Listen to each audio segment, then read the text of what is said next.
उच्चस्त विप्रवृंद उनको प्रणाम करते हुए जगत शक्ति माताएं और शूर सज्जनों नमन करते हुए कथा का प्रारंभ करते हैं। कल हमने देखा कि कथा के लिए क्या आवश्यक है। कथा सुनने का अधिकारी कौन है? कथा क्यों सुननी पड़ती है? अगर हम इसके ऊपर ध्यान दें तो हम इस कथा से वंचित नहीं रहेंगे। एक परम पवित्र और मोक्ष प्रदायिनी है। इसके लिए हमको पुरुषार्थ करना ही पड़ता है। ये अनायास प्राप्त नहीं होती। सनातन धर्म में 4 प्रकार के आश्रम बताए। पहला आश्रम ब्रह्मचारी, द्वितीय आश्रम गृहस्थ, तृतीय आश्रम वानप्रस्थ और चतुर्थ आश्रम सन्यास। इस आश्रम व्यवस्था में जब ब्रह्मचारी को देखा जाए तो ब्रह्मचारी वो अपना चिंतन के लिए घर से बाहर चला जाता है, त्याग करता है, तो उसका अनायास पुण्य हो जाता है। वो उसको पुण्य प्राप्त करने के लिए प्रयत्न नहीं करना पड़ता।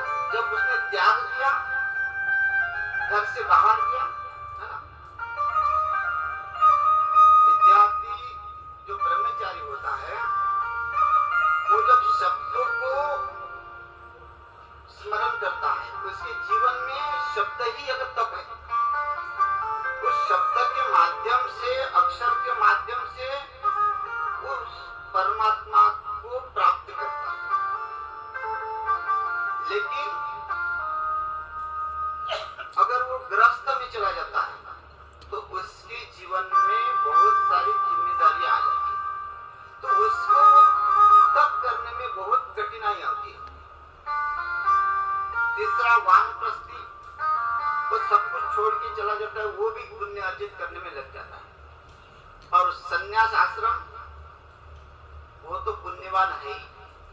तो ये जो गृहस्थ आश्रम है, गृहस्थ आश्रम में बहुत संघर्ष है, क्योंकि अनायास गृहस्थ आश्रम में पुण्य अर्जित नहीं होता। उसके लिए आपको समय देना पड़ेगा, उसके लिए प्रयत्न करने पड़ेंगे, क्योंकि तीनों आश्रमों ने घर छोड़ दिया है। क्योंकि ब्रह्मचारी भी घर नहीं रहता। जब ब्रह्मचारी विद्यार्जन करता है तो गुरुकुल में जाता है, पाठशाला में जाता है, आजकल स्कूल कॉलेज में जाते हैं। वो विद्या अलग है। जो हम बात कर रहे हैं कि हमको अगर पुण्य अर्जन करना है तो पुण्य अर्जन करने वाले 4 ही हैं। अब ये कहेंगे कि ये कौन से वर्ण में आते हैं, कौन से आश्रम में आते हैं? जो ये भौतिक विद्या अर्जित करते हैं या फिर अर्थव्यवस्था के लिए विद्या अर्जित करते हैं। जो अर्थव्यवस्था के लिए विद्या अर्जित करता है उसका लक्ष्य पुण्य कमाना नहीं है, उसका लक्ष्य केवल धन कमाना। लेकिन जो यहाँ उस विद्या से निवृत्त हुआ, उसको तो पहले क्या करना पड़ेगा? पुण्य कमाना ही पड़ेगा। सबसे पहले क्या कहा? ब्रह्मचारी अक्षर से होता था, आगे जाके वो अपने आप पुण्य में आ जाएगा। लेकिन गृहस्थ पीछे नहीं जा सकता, उसको आगे जाना है ना। इसलिए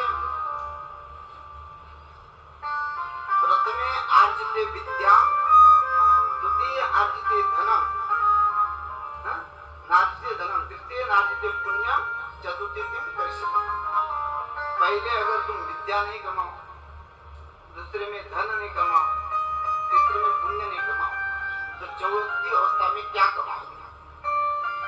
इसलिए इसमें तत्पर रहना। तटस्थ गृहस्थ आश्रम एक तपोभूमि है। गृहस्थ साधारण नहीं है।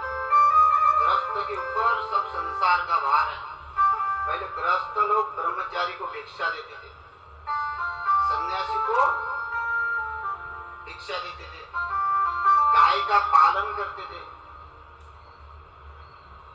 इतना जीवन कठिन था।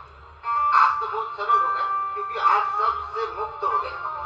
सबसे क्या, हम भगवान से मुक्त हो गए हैं। गृहस्थ आदमी भगवान से भी मुक्त हो गया। किसी ने कहा कि भाई महात्मा जी आपने बहुत त्याग किया।